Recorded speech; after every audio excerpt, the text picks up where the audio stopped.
दोस्तों नमस्कार, मैं आपका दोस्त मनोज कुमार मिश्रा, एक फिलोसोफर और एस्ट्रोलॉजर। मैं आप सभी लोगों का अपने YouTube channel astro aura world में हार्दिक स्वागत करता हूं और आप सभी लोगों से रिक्वेस्ट करता हूं कि अगर आप लोग अभी मेरे चैनल पर नए हैं तो चैनल को जरूर सब्सक्राइब करें। जैसा कि आप सभी लोग जानते हैं कि 27 के 27 नक्षत्रों पर मैंने अपने विचार अपने वीडियो के माध्यम से चैनल पर अपलोड किए, तो जो भी आपका जन्म का नक्षत्र वो अवश्य देखें। दूसरी बात यह कि हर भाव में आपका कौन सा ग्रह, प्रथम द्वितीय तृतीय, हर तरीके के भाव में आपका कौन सा ग्रह कहां पर है, एक बार ये वीडियोस जरूर देखिए, क्योंकि जो टॉपिक जो सीरीज इस समय चल रही है वो बहुत इंपॉर्टेंट है। देखिए, आज हम लोग चर्चा कर रहे हैं कि फोर्थ हाउस में अगर आपके चौथे भाव में अगर आपका कोई ग्रह है वो किस प्रकार से वर्क करता है। तो ये चौथे भाव की पार्ट 2 मतलब दूसरे नंबर की वीडियो है। पहले जितने भी है, सूर्य है, चंद्रमा है, मंगल है, बुध और बृहस्पति, ये पार्ट 1 में मैं आपको एक्सप्लेन कर चुका हूं। अब हम लोग चर्चा करेंगे अगर यहां पर फोर्थ भाव में हमारे शुक्र आते हैं तो क्या होगा। तो सबसे पहले तो मैं आपको यह बताना चाहूंगा कि फोर्थ भाव से आखिर हम लोग देखते क्या क्या है। तो फोर्थ भाव है हमारा मन का सुख, मतलब इसको हम अगर कहते हैं तो इसके कहते हैं सुख भाव।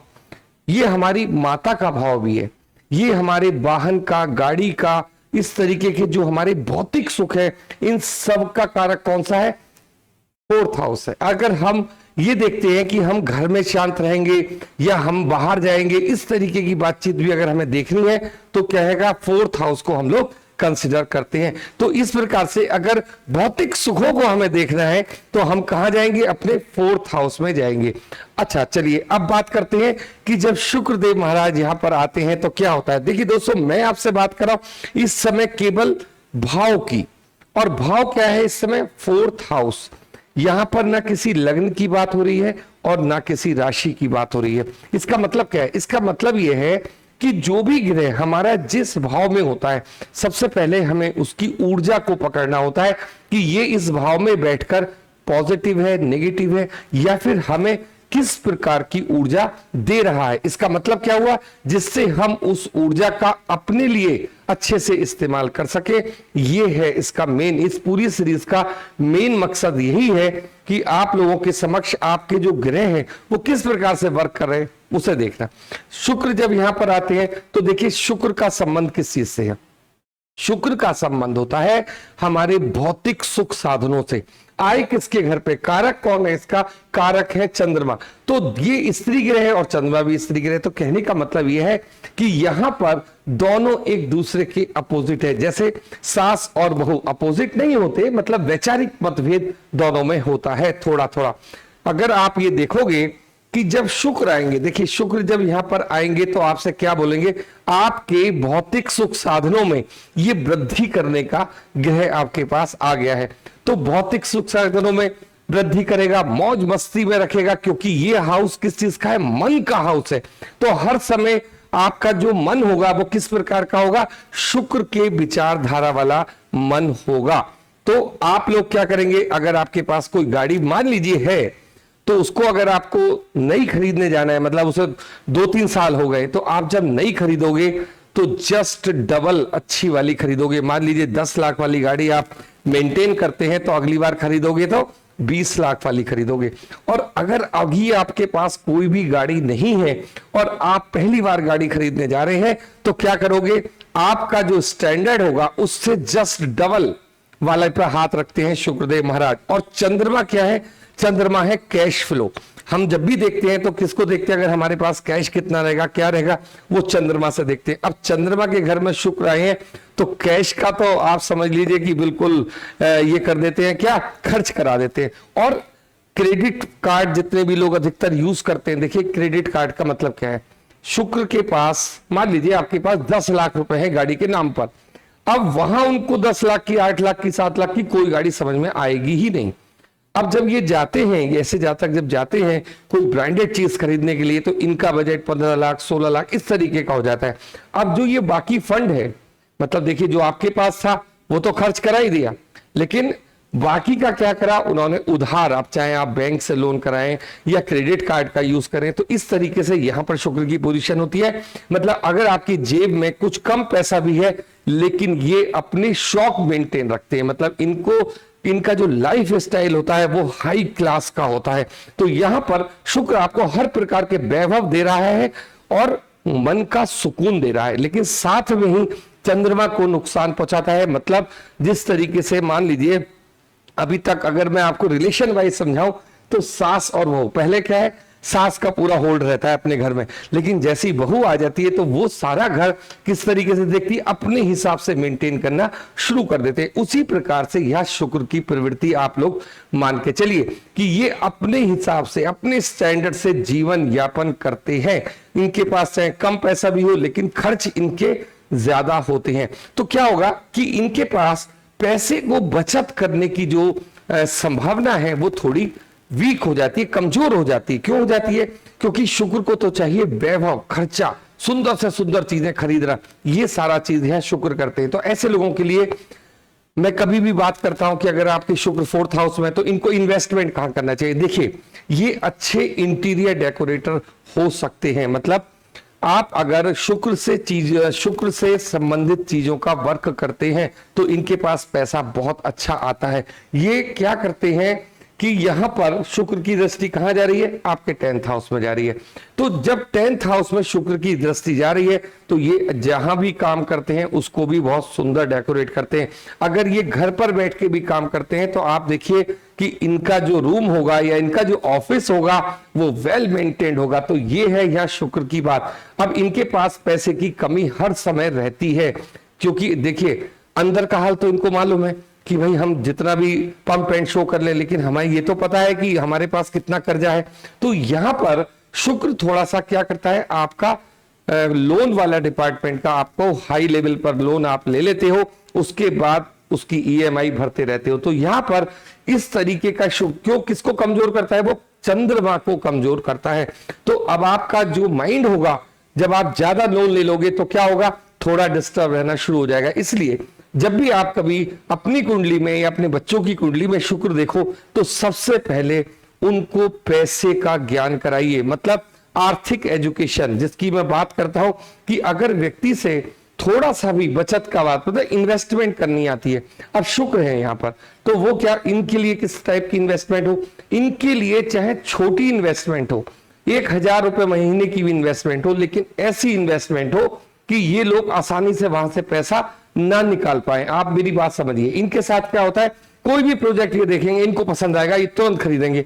इन्होंने सोचा कि देखिए हम 5 साल से जमा कर रहे हैं, चलिए उस चीज को हम तोड़वा लेते हैं। तो ये कंडीशन है। अब आपको इस तरीके के फंड्स ढूंढने हैं या इस तरीके की बात ढूंढनी है। क्या होगा कि आप जो भी पैसा करें वहां लगाइए और लॉन्ग टर्म के लिए लगाइए। इस तरीके से आपकी छोटी मोटी बचत आपको भविष्य में एक अच्छा पैसा गेन करा देगी। तो ये चीज मैंने आपको यहां बताई। अच्छा, जब शुक्र यहां आते हैं, चाहे वो स्त्री हो या पुरुष हो, तो उसको सामने वाला, देखिए शुक्र क्या है, हमसे सामने अपोजिट जेंडर, तो उनको ये चीजें बड़ी अट्रैक्ट करती हैं। मतलब अगर पुरुष है तो कोई ना कोई 1 या 2 उनके अफेयर्स होंगे, इसी तरीके से महिलाएं हैं तो ये क्या है, इनके मन की शांति, और इसी प्रकार से ये इनके सारे विचार होते हैं। कुल मिलाकर अगर मैं यहां कहूं शुक्र की प्लेसमेंट प्रॉस्पेरिटी के मामले में, जो जैसे मैंने आपको बताया कि वैभवता के मामले में शुक्र यहां फर्स्ट क्लास भूमिका में होते हैं। बस जहां प्रॉब्लम कर रहे हैं वो कहां किसे प्रॉब्लम करें, चंद्रमा को प्रॉब्लम करें। अगर शुक्र 4th हाउस वाले कुछ ना कुछ पैसा इन्वेस्टमेंट करना शुरू कर देते हैं तो उनकी लाइफ और अच्छे से जाती है। क्यों? क्योंकि उनके जीवन में शुक्र की हर एनर्जी होती है। बस उन्हें ध्यान कहां रखना है, अपनी सेविंग पर, और कोशिश ये करनी है कि वो लोन कम से कम ले, नहीं तो क्या होगा, मानसिक शांति दिक्कत में आ जाएगी। तो अब हम लोग देखिए नेक्स्ट ग्रह पर चर्चा करते हैं। वो है जब शनिदेव महाराज हमारे 4th हाउस में आते हैं तो क्या होता है। देखिए 4th हाउस मैंने आप लोगों को किस चीज का बताया, भौतिक सुख साधनों का बताया, मन की शांति का बताया, माता जी का मतलब हमारी मदर, उसका बताया। इसके अतिरिक्त पब्लिक रिलेशंस हो गए या फिर हमें भूमि वाहन, ये सारी चीजों का 4th हाउस है। अब शनिदेव महाराज यहां आते तो सबसे पहले आप ये समझिए शनि यहां पर किस तरीके की भूमिका निभाने आए हैं। अगर हम प्रॉपर्टी में देखते हैं तो शनि इंडिकेट करते हैं मकान को, लेकिन देखिए फोर्थ हाउस वाले चाहे कितने भी अच्छे इंटीरियर डेकोरेटर हो या कितने भी अच्छे मकानों को डिजाइन करते हो, लेकिन ये सबसे ज्यादा पॉजिटिव कब रहते हैं, जब ये खुद किराए के मकान में रहते हैं। यानी खुद को अपना मकान नसीब नहीं होता आसानी से।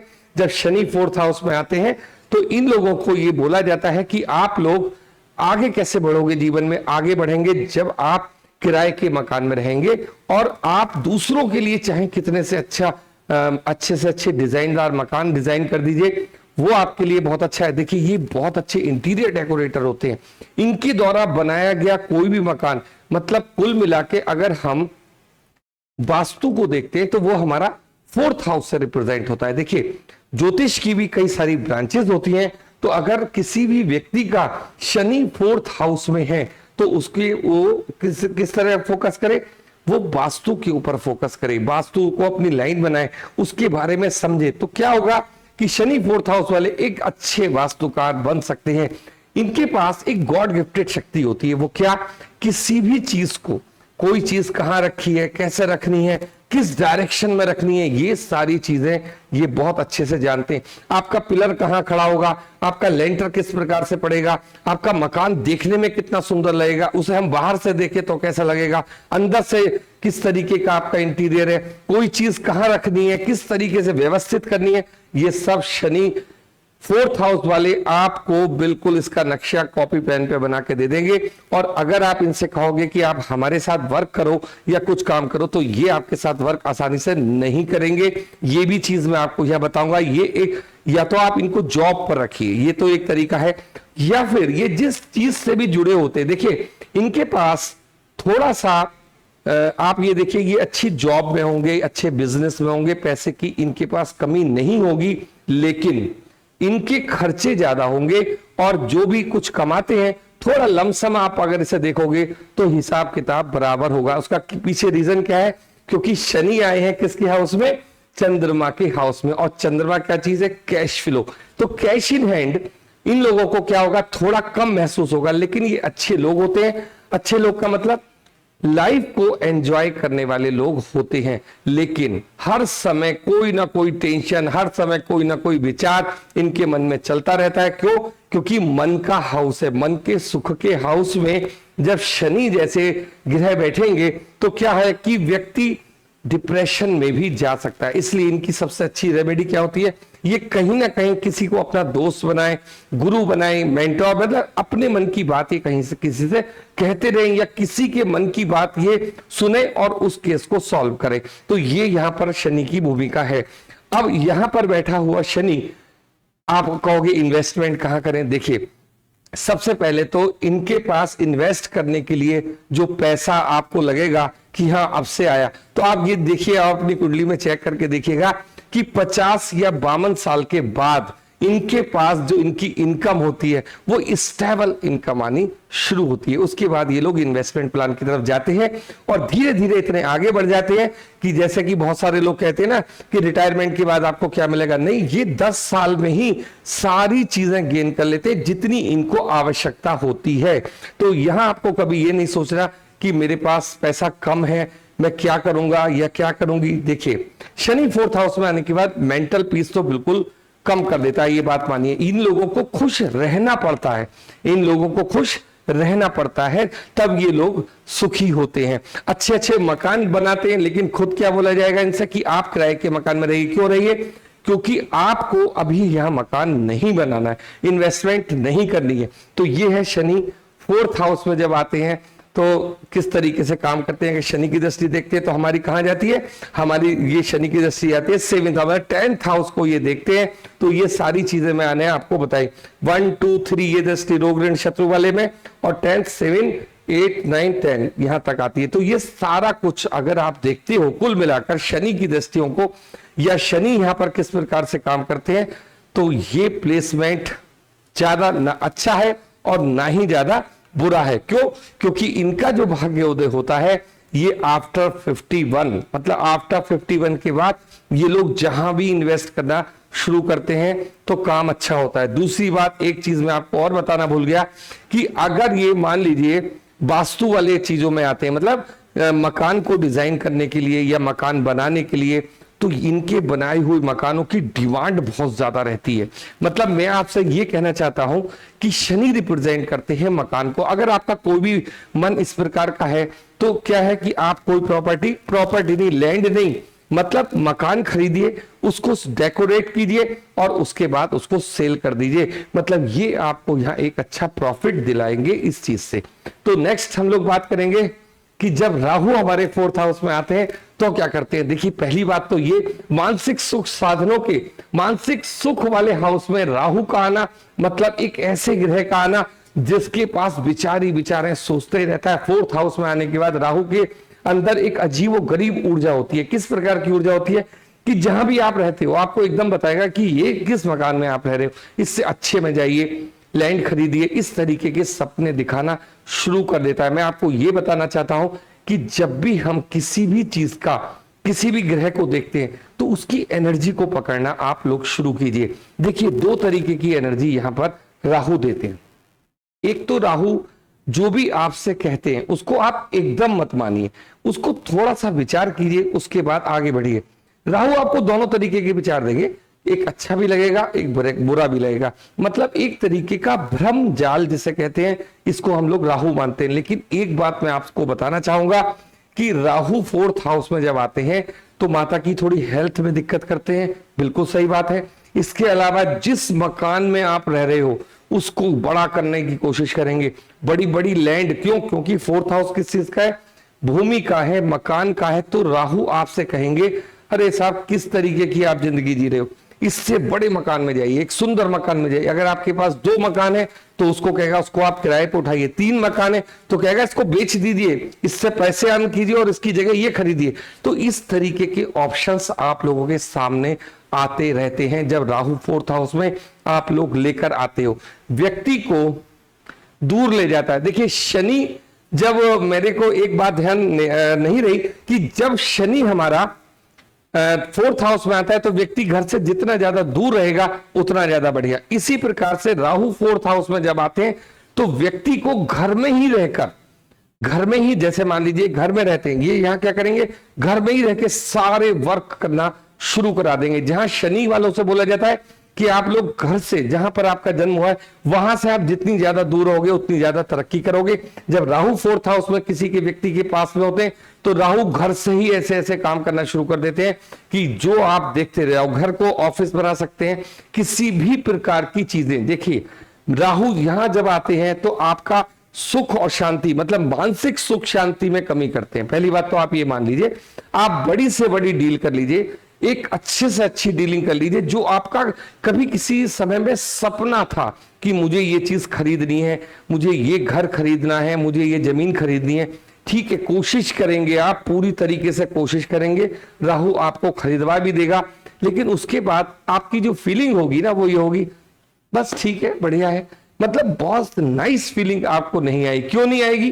क्योंकि राहु अभी आपको वहां रोक नहीं रहे हैं। राहु अब आपसे कह रहे हैं कि इस जमीन को जो आपने लिया है या इस मकान को जो आपने लिया उसके ऊपर काम करना शुरू कीजिए। तो ये है यहां पर राहु की मेन प्रवृत्ति। और जब यहां पर राहु आता है तो व्यक्ति का क्या है, पढ़ाई लिखाई में थोड़ा सा ध्यान कम होना शुरू हो जाता है। तो मतलब जो स्टूडेंट्स हैं जो अपनी राहु 4th हाउस में लेकर आए, उन लोगों से मैं क्या कहूंगा कि कंसंट्रेशन के लिए आपको यहां उपाय करने होंगे। और जब यहां पर राहु, देखिए जब यहां पर राहु आता है तो थोड़ी नेगेटिविटी भी लेकर आता है। वो क्या कि जो आपके विचार है ना उनके अंदर स्थिरता कम होती है, कभी ये कभी वो, कभी ये कभी वो, ये तरीके की लाइफ चलती रहती है क्योंकि ये मन के हाउस में आए हुए हैं। लेकिन एक बात मैं आपसे जरूर कहना चाहूंगा, क्योंकि अगर आप देखो कि चंद्रमा का हाउस है और चंद्रमा हमारी माँ को भी रिप्रेजेंट करता है और ये शरारती बच्चा है, आप ये मान के चलिए, तो जो शरारती बच्चा है उसको सबसे ज्यादा सुकून कहां पड़ता है, अपनी माँ की गोद में। तो यहां पर राहु शरारत तो बिल्कुल नहीं करते, मतलब आपको डिस्टर्बेंस तो लाएंगे। देखिए जो उनकी नेचर है, जो प्रवृत्ति है उसको नहीं चेंज होती। लेकिन हाँ, अगर आप थोड़ा सा भी कॉन्शियस होगे, मतलब थोड़ा समझोगे कि ये एक विचार है दूसरा है, तो आप अगर ये डिसाइड करोगे मैं किस विचार के साथ जाऊं तो राहु यहाँ आपको एक अच्छी प्रॉपर्टी वगैरह का मालिक बनाते हैं, और आपके जो इन्वेस्टमेंट होने चाहिए वो किस चीज में होने चाहिए, प्रॉपर्टी वगैरह में होने चाहिए। ये यहाँ पर राहु की विशेषता है। तो नेक्स्ट मैं आपसे बात करूंगा कि जब आप अपनी कुंडली में 4th हाउस में केतु लेकर आए हैं तो किस प्रकार की एनर्जी केतु यहां देते हैं। तो देखिए, सबसे पहले तो जो केतु आते हैं, 4th हाउस किसका है, मानसिक शांति का। 4th हाउस कारक ग्रह कौन है, चंद्रमा। अब चंद्रमा और केतु तो बिल्कुल आप समझ लीजिए एक दूसरे के शत्रु हैं, क्योंकि केतु जो है चंद्रमा पर अपना ग्रहण लगाते हैं। तो कैसा होगा ऐसा, जहां तक देखिए, सबसे पहले तो ये अपने घर से अलग होंगे। इनकी तरक्की कब होगी, जब ये अपने जन्म स्थान को छोड़ देंगे, कहीं दूर रहेंगे। दूसरी बात, माता का जो स्थान है, मतलब चंद्रमा का स्थान है, तो इनको आप कभी भी देखिएगा हर चीज की गहराई में जाना। अगर इनको कोई चीज आप बता दो कि ये काम ऐसे होना है, बस आप सोच लीजिए कि उसको इतना सोचते रहेंगे, इतना सोचते रहेंगे, सोच सोच के आधा घंटा 2 घंटा उसका छोटी सी चीज का पहाड़ बना लेंगे। क्यों बना लेंगे, क्योंकि चंद्रमा को वीक करता है कौन, केतु। आप इस बात को समझिए। इन लोगों के पास पैसा अभी आया नहीं और खर्चे की तैयारी पहले, तो केतु यहां पर चंद्रमा को पूरी तरीके से नष्ट करता है। और चंद्रमा क्या चीज है, चंद्रमा है हमारा नकद पैसा। चंद्रमा हमारा नकद पैसा है। अगर मान लीजिए केतु आपके 4th हाउस में है तो आपके खर्चे कुछ गलत जगहों पर भी होंगे। जैसे जिन चीजों की आपको बिल्कुल भी आवश्यकता नहीं है उनको भी आप ले लोगे। अगर आपके पास पैसा नहीं भी है तो ये यहां पर लोन करा देंगे आपको। घर से दूर रखेंगे, हर चीज को आप समझने की कोशिश करो। माता के साथ इनके जो संबंध होते हैं वो किस प्रकार के होते हैं, देखिए माता जी से ये अपनी बातचीत करते हैं, सब कुछ करते हैं, अपना जो भाव है वो भी शेयर कर देते हैं, लेकिन कभी भी उनके बारे में गलत धारणा नहीं रखते। मतलब कोई भी चीज अगर इनकी मदर को आवश्यकता होती है कि उनके स्वास्थ्य में कोई प्रॉब्लम हो गई, या आप समझिए किसी पैसे की भी उनको जरूरत है, क्या हर तरीके से यहां हेल्प करते हैं केतु। केतु किस तरीके से हेल्प करते हैं, अपनी मदर की हर प्रकार से हेल्प करते हैं, बहुत ज्यादा फिक्र करते हैं। क्यों, क्योंकि जब केतु आते हैं तो उस जगह को मतलब डिटेल एकदम से आपसे अलग तो करते हैं, लेकिन उसकी चिंता भी उनको काफी रहती है। तो घर से अलग रहेंगे, घर की चिंता करेंगे, वो ठीक है, सारी बात मैंने आपको बताई। पैसा इनके पास आएगा और तुरंत चला जाएगा। तो इन लोगों को क्या कहा जाता है, या तो आप खर्च में चले जाओ या आप इन्वेस्टमेंट में चले जाओ। मेरा कहने का मतलब है कि जैसे मान लीजिए आपको कोई गाड़ी खरीदनी है, आपका मन है मुझे गाड़ी खरीदनी, ठीक है, तो 2 रास्ते होते हैं, या तो हमारे पास उतना फंड है या फिर हम क्या करते हैं उसे ईएमआई पे। तो ये दूसरा ऑप्शन चूज करते हैं, ईएमआई वाला, ठीक है, इतने रुपए। आप 3-4 चीजें जरा ईएमआई पे खरीद के तो देखिए, धीरे धीरे आप क्या करोगे, जो भी आपको मान लीजिए आपकी 50,000 रुपए की भी तनख्वाह है और आपने 10-10 हजार की 3 ईएमआई ले ली, तो 30,000 रुपए तो आपके वहीं खर्च हो गए। कहने का मतलब है कि आप अपने इन्वेस्टमेंट प्लान को समझिए। जब तक ये लोग इस बात को नहीं समझेंगे कि हमारा जो केतु है वो हमारा कहां पर है, 4th हाउस में, और वो नष्ट किसे करता है, पैसे को नष्ट करता है। साहब आपकी जो ईएमआई है, ठीक है, आपको भौतिक सुख मिल गए, लेकिन केतु आपको भौतिक सुख देने वाला व्यक्ति नहीं है, मत ग्रह नहीं है। मतलब आपकी इच्छा है, आप राहु बनकर काम कर रहे हो, लेकिन अगर आप देखते हो कि आपके 4th हाउस में केतु है तो आपको क्या करना है, इन्वेस्टमेंट। पहले आप इन्वेस्ट कीजिए, उसके बाद आपको जब फायदा होगा तो आप जो मर्जी वो खरीदिए। लेकिन मेरी आपसे रिक्वेस्ट ये रहेगी कि यहां पर इन लोगों को लोन लेने से बचना चाहिए, क्योंकि अगर ये लोन लेंगे तो इनके मन की शांति पूरी तरीके से समाप्त हो जाती है। राहु और केतु की ये प्रवृत्ति है। राहु सांसारिक है, ये आध्यात्मिक है। मतलब कहने का ये है कि अगर आप 4th हाउस में हो तो केतु बनकर काम कीजिए, पहले इन्वेस्ट कीजिए, वहां से फायदा उठाइए, उसके बाद आप जो मर्जी खर्चा कीजिए। लेकिन लोन के ऊपर अगर आप अपनी जिंदगी बिताना चाहते हो तो आप ये समझ लीजिए आपको बिल्कुल नीचे कर देंगे यहाँ केतु। तो यहां पर इस प्रकार की व्यवस्था होती है सारे ग्रहों की। तो जो एनर्जी जिस प्रकार की होती है, अगर आपको ये बात पता चलती है कि ये ग्रह हमारे लिए किस प्रकार की भूमिका निभाएगा तो बहुत अच्छा होता है। देखिए नेक्स्ट मैं बात करूंगा कि यदि हम लोगों का 4th हाउस खाली है तो किस प्रकार की संभावनाएं होती हैं। कुंडली में कोई सा भी घर अगर खाली होता है उसका मतलब क्या है, हम ये देखते हैं कि इस घर का, इस भाव का स्वामी कहां पर बैठा हुआ है, पहली बात। इस भाव को कौन सा ग्रह देख रहा है और किस दृष्टि से देख रहा है, तो उस प्रकार से ये भाव हमारा वर्क करना शुरू करता है। मान लीजिए यहां पर किसी का मंगल बैठा हुआ है, तो जो मैंने आपको वीडियो अपनी अभी दी है 4th हाउस में मंगल, तो 4th हाउस में मंगल की एनर्जी क्या होती है, लो एनर्जी होती है। अगर मान लीजिए आपके 4th हाउस में कोई सा भी ग्रह नहीं है और यहां पर मंगल, मतलब ये उच्च का मंगल हो गया, तो आपके पास ये समझ लीजिए पैसों के चट्टे लग जाएंगे। 4th हाउस में बैठा वो 10th हाउस में बैठा हुआ मंगल अगर 4th हाउस में जिसमें कोई भी ग्रह नहीं है उसको वॉच करता है, तो क्या करेगा, आपकी प्रवृत्ति 10th हाउस के मंगल की तरह होगी, उसकी दृष्टि उच्च की आपके 4th हाउस में पड़ेगी। तो इस प्रकार से हम लोग देखते हैं कि आप कितने अमीर बनोगे, आपके पास प्रॉपर्टी, अमीर बनने का मतलब प्रॉपर्टी, प्रॉस्पेरिटी, ये चीजें कैसी रहेगी, आपका मानसिक सुख किस प्रकार का रहेगा, ये सब अगर हमें वॉच करना है तो क्या देखते हैं हम लोग, 4th हाउस देखते हैं। तो इस प्रकार से ये सारी वीडियोस मैं आप लोगों के समक्ष प्रस्तुत कर रहा हूं। देखिए इतनी मेहनत क्यों करते हैं हम लोग, इसलिए करते हैं कि कोई भी ग्रह अगर आपका ऐसा है जो आपसे बहुत ज्यादा प्रॉपर्टी बना सकता है, बहुत ज्यादा पैसा करा सकता है, तो आप उस चीज की तरफ ध्यान दीजिए और जैसे मैंने बताया उसको पॉजिटिव है तो पॉजिटिव करते रहिए, और अगर नेगेटिव है तो क्या है, उसकी नेगेटिविटी को दूर करने की कोशिश पूरी तरीके से कीजिए।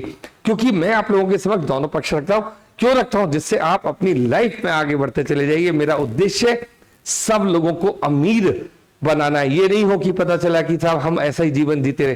कोई ना कोई रास्ता, कोई ना कोई सिस्टम ऐसा जरूर होता है कि अगर हम गरीब भी हैं मान लीजिए, तो कोई ना कोई रास्ता ऐसा जरूर होगा कि हमारी आर्थिक स्थिति बढ़ना शुरू हो जाए। तो ये सारी एक रिसर्च का विषय है। अब देखिए आप लोगों ने इतना मेरे साथ समय दिया, उसके लिए बहुत बहुत धन्यवाद। पूरी सीरीज आप लोगों के समक्ष है, लाइक कीजिए, कमेंट कीजिए अगर कोई बात है। आज के लिए इतना ही, धन्यवाद।